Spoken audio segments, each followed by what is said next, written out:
Hello guys, আজকে তোমাদের সাথে এমন একটা রেসিপি শেয়ার করতে যাচ্ছি যে রেসিপিটা একদিন ট্রাই করবা তো বারবার খেতে ইচ্ছা করবে। তার জন্য কিন্তু অবশ্যই পেঁয়াজ লাগবে গাইস, পেঁয়াজ না হলে কিন্তু হবে না। খুব সহজে কিন্তু তৈরি করে নিতে পারবা। তার জন্য এরকম সাইজের কিছু পেঁয়াজ লাগবে।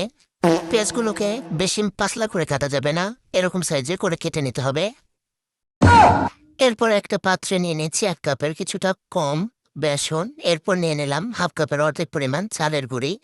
এরপর বাদবাকি যে গুঁড়া মশলাগুলো আছে, জিরা, ধনিয়া, গরম মশলা, মরিচ, লবণ, হলুদ, আদা রসুনের পেস্ট, এগুলো দিয়ে অল্প অল্প পানি দিয়ে খুব ভালোভাবে মিশ্রণটাকে মিশিয়ে নিতে হবে। খেয়াল রাখবা যাতে মিশ্রণটা খুব বেশি পাতলা আর খুব বেশি ঘন না হয়, মানে একদম ঘনও হবে না আবার একদম পাতলাও হবে না।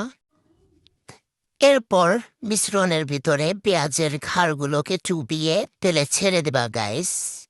এটা তোমরা সবাই পারবা, তারপরেও একবার দেখে নাও যে কিভাবে এগুলোকে চুবিয়ে তেলে ছেড়ে দিবা। এই রেসিপিটা শুধু বানাইতে যেই সময় লাগবে, খাইতে কিন্তু সেই সময় লাগবে না। তবে ভাজার সময় কিন্তু একটু ধৈর্য নিয়ে ভাজতে হবে, চুলার আঁচটা একদম লোতে রেখে ভাজতে হবে, তা না হলে পেঁয়াজটা ভিতরে কাঁচা থেকে যাবে। তারপর আবার আমার দোষ দিবা যে কি রেসিপি দেখাইলা যে পেঁয়াজ ভিতরে কাঁচা রয়ে গেছে। লো আছে সুন্দর একটা কালার আসা পর্যন্ত সবগুলোকে খুব ভালোভাবে ভেজে নেবা। যেহেতু পেঁয়াজটা সিদ্ধ হতেও বেশি সময় লাগে না, আবার একটু মোটা করেও কাটা আছে, সেহেতু ধীরে ধীরে জাল দিলে এটা খুব ভালোভাবে সিদ্ধ হয়ে যাবে। সুন্দর একটা কালার আসলে সবগুলোকে তুলে নেব। ভিডিওটি ভালো লাগলো অবশ্যই চ্যানেলটা সাবস্ক্রাইব করে দিবা। আর অবশ্যই এতক্ষণ ধৈর্য নিয়ে ভিডিওটা দেখার জন্য অসংখ্য ধন্যবাদ।